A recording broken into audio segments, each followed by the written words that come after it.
ನಾವು ಟ್ರಿಪ್ ಅಂತೇಳಿ ಬಂದಿದ್ದೀವಿ, ದುಬೈಗೆ ಬಂದಿದ್ದೀವಿ. ಇವತ್ತಿನ ದಿವಸ ನಮ್ದು ಸಾಯಂಕಾಲ ಸಂಜೆ ಫ್ಲೈಟ್ ಇತ್ತು 9 ಗಂಟೆಗೆ. ಅದು ನಾವು ಮಧ್ಯಾಹ್ನ 3 ಗಂಟೆಗೆ ಸಿಟಿನ ಶಾರದಾ ಸಿಟಿಯಿಂದ ಹೊರಟಿದಾಗ ದಾರಿ ಮಧ್ಯದಲ್ಲಿ ಫ್ಲೈಟ್ಗಳೆಲ್ಲ ಬಂದ್ ಆಗಿದ್ದಾವೆ, ಎಲ್ಲ ಏರ್ಪೋರ್ಟ್ ಎಲ್ಲ ಬಂದ್ ಆಗಿದೆ ಅಂತ ಹೇಳಿದ್ರು. ನಿಮ್ಗೆ ಏನು ಸಿಗ್ತಾ ಇಲ್ಲ ಅಂತ ಹೇಳಿದ್ರು. ನಾವು ಅಲ್ಲಿ ಹೋಗಿ ಕೇಳಿದ್ರೆ ನಮ್ಮನ್ನ ಏರ್ಪೋರ್ಟ್ ಒಳಗಡೆ ಕೂಡ ಯಾರು ಕರ್ಕೊಳ್ಳಿಲ್ಲ. ಅವ್ರನ್ನ ಕೇಳಿದ್ರೆ ನೀವು ಇಷ್ಟು ಮುಂಚೆ ಒಳಗಡೆ ಬಂದಿದ್ರೆ ಮಾತ್ರ ಕರ್ಕೊಂತಿದ್ವಿ, ನೀವು ಇವಾಗ ಬಂದಿರೋದ್ರಿಂದ ನಮ್ಗೇನು ಸಂಬಂಧ ಇಲ್ಲ, ನೀವು ಏನ್ ಮಾಡ್ಕೊಂತೀರೋ ನಿಮ್ಮ ಇಷ್ಟ ಅಂತ ಹೇಳ್ತಿದ್ದಾರೆ.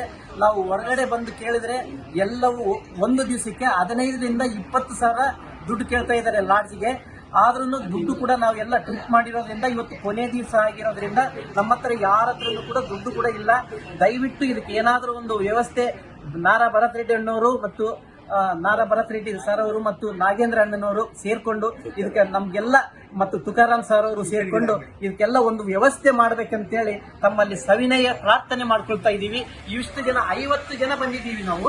ಇದಕ್ಕೆಲ್ಲ ಏನಾದರೂ ಒಂದು ವ್ಯವಸ್ಥೆ, ನಾಳೆಗೆ ನಮಗೆ ತುಂಬಾ ಕಷ್ಟ ಆಗ್ತಾ ಇದೆ, ನಾಳೆಗೆಲ್ಲ ಯಾವ್ದಾದ್ರು ಒಂದು ವ್ಯವಸ್ಥೆ ಮಾಡ್ಬೇಕೆಂದು ತಮ್ಮಲ್ಲಿ ವಿನಂತಿಸಿಕೊಳ್ತೀವಿ.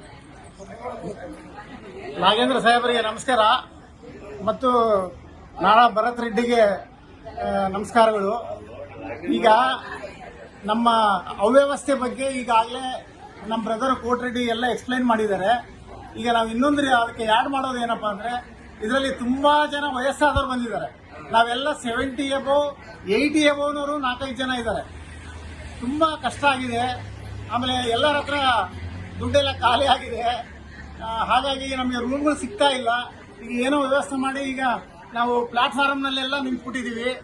ಅದಕ್ಕೆ ನೀವು ಅಂಬಾಸಿಡರ್ ಹತ್ರ ಮಾತಾಡ್ತಿರೋ ಅಥವಾ ಸೆಂಟ್ರಲ್ ಮಿನಿಸ್ಟರ್ ಹತ್ರ ಮಾತಾಡ್ತಿರೋ ಅಥವಾ ನಮ್ಗೆ ಏನಾದರೂ ಒಂದು ನಾಳೆ ನಾಡೋದಕ್ಕೆ ಸಿಎಂ ಹತ್ರ ಮಾತಾಡ್ತಿರೋ ವ್ಯವಸ್ಥೆ ಮಾಡ್ಕೊಡ್ಬೇಕಂತೇಳಿ ತಮ್ಮಿಬ್ಬರನ್ನ ಸವಿನಯ ಪ್ರಾರ್ಥನೆ ಮಾಡ್ತಾ ಇದ್ವಿ.